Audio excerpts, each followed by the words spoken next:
Now, Washington Mornings on the Mall. 105.9 FM. And AM 630. WMAL. Good morning, everybody. It's 7:07 on WMAL. Yes, that studio audience is not in the studio in D.C. because we're not in D.C. We've crossed the river. We may not go back. We're in Vienna, Virginia, at the Virginian restaurant. Part of our Swing State Roadshow. Why? Because, well, Virginia is the swingiest of all the swing states, and we want to come out and talk to people about how it's going. We are joined this morning by Pete Snyder, who, I want to get the title corrected, is the chairman of Virginia Victory, and he's here to talk about the state of play in the Commonwealth of Virginia. Mary Catherine? We've got a presidential race, obviously, which we've been talking about all morning, but I want to ask you, too, about a Senate race. It's very important in Virginia between two former governors battling it out, Tim Kaine and George Allen. They had their last debate last night. What's the state of that race? The state of that race is there was a great George Allen win in the debate last night. He has been very formidable in every single debate. I think hit it home, really, of how out of touch Tim Kaine is with Virginia voters and Virginia taxpayers.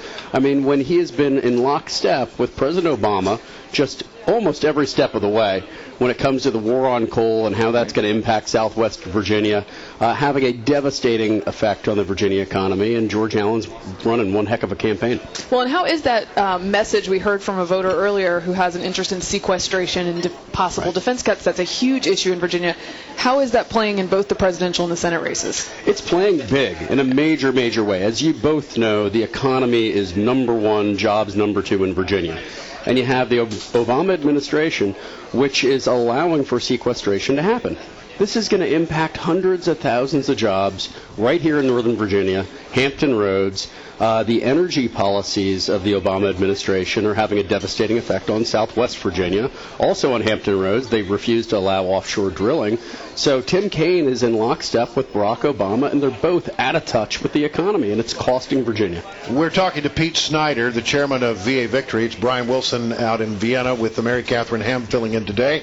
Let me talk to you about the state of the presidential race, because I have seen the battleground polls, and if you take the Real Clear Politics average of polls right now, President Obama leads in the Commonwealth by 0.8, which is really, really, really, really close.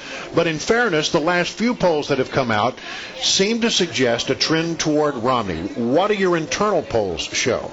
Brian, we feel very good about the state of play in the Commonwealth of Virginia. What do your internal polls show? We feel very good. Look, I am a technology entrepreneur, but in my past life, I'm a former pollster, so I can tell you things are deadlocked in Virginia. I believe we have, and based on what I'm seeing, we have a slight advantage. We also have a ground game unlike anything else. And really over the past 10 months, with a whole lot of help from tens of thousands of volunteers, Governor McDonald, many, many others, we built the largest grassroots army in the history of the Commonwealth of Virginia, and that's going to make a major difference on November 6th. And you're getting help from some of the Tea Party folks out of Tennessee and Texas on occasion, too, I understand. We've had many states decide to adopt Virginia, and you know what? We welcome their help, don't we, folks? All right, but here's the real question, and this is the one that has bugged me from the very start about the Commonwealth of Virginia. If indeed these polls are accurate, and the Real Clear Politics average of polls has been pretty accurate in the past, and if the president is leading by a small margin, and the trend is coming toward Romney, and you get a slight lead, you still have to deal with the Virgil Goode matter. What are you doing about that? Well, really, I mean, this is a two-person race, Brian. And it's not, though. There are three people. Yeah, if you ask this crowd how many people have any awareness of any other candidates out there, they tell you it's a two-person race. I'm a big believer on you can control what you can control. Mitt Romney and Paul Ryan and George Allen are dead right when it comes to jobs and turning this country and turning this economy around, to making sure that our military isn't gutted, to making sure that we have a strong America. I don't get really too caught up in asterisks out there. All right, but hold on. If it's that tight, if it's a 1 or 2 point race, and Virgil Goode convinced a small number of people to come his way, let's say it's 1 or 2%. It's not much, but couldn't that well be the deciding factor in the Commonwealth? What do you say to people who are thinking possibly about voting for Virgil Goode? I talk about George Allen's record on the economy. I talk about really Paul Ryan and Mitt Romney's plan to turn this country around, their 5-point plan. that usually gets them over the hump. And I got to tell you, Brian, again, I focus on what I can control and what we can control. We got to work our tails off in the remaining days here. That's it. I mean, if we do that, we're going to win. But I'm going to wake up on Election Day. I'm going to be excited, but I'm going to have a knot in my stomach because we have to play like we're 2 touchdowns down. There was a military voter protection program did a study recently that showed that the number of requested absentee ballots from the military population was way down in Virginia and several battleground states. What's the story behind that, and do you guys have folks dedicated to working on that issue? We have a lot of folks, probably 20 times more, focused on that issue than they were in 2008. Okay. That said, I've troubled by a handful of things that I've seen coming out of the Obama administration on the lack of awareness about military votes, about the process that they have in place in the military. I don't know. It seems like there's a little bit of alligator arming going on there, and that's happened in the past. Yeah, it seems potentially problematic, so I'm glad to hear there are at least more actual physical folks working on it than there were in 2008. We can get those numbers up. We're putting every resource that we possibly can to make sure that we get the military vote out, and these folks are not disenfranchised. I saw Gordon Peterson was doing a piece last night on Loudoun County, and many people think that is sort of like the battleground county in the battleground state. Give us your assessment of what's going on in Loudoun right now. We win Loudoun, we win the Commonwealth, we win back the White House, we win back the Senate. It is that simple.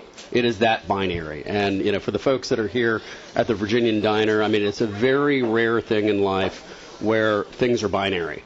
Meaning you get up out of bed, you go knock on doors, you go make phone calls, you go harangue your friends to go out there and vote, and you can make a real difference. I mean, the path and the future of the greatest country in the history of the earth is in our hands. It's in our hands right here in Northern Virginia. It's in Loudoun County. And if they get the job done, we win. I bet you're polling very closely the folks in Loudoun. Give us some sense of where you stand. I believe we're ahead right now, based on internals that I've seen recently. Loudoun's trending in the right direction. I was just out in Leesburg 2 nights ago with Governor Romney.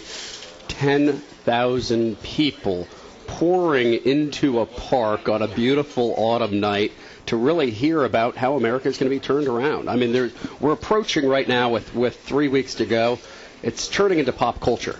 There's kind of a rock star effect going there. I was amazed, and I've been to umpteen of these rallies out there, but when Mitt Romney was walking down the catwalk and shaking hands, the entire crowd would shift over like he's Justin Bieber or something like that. It was wild. So there's something happening out there. Yes. And the hair.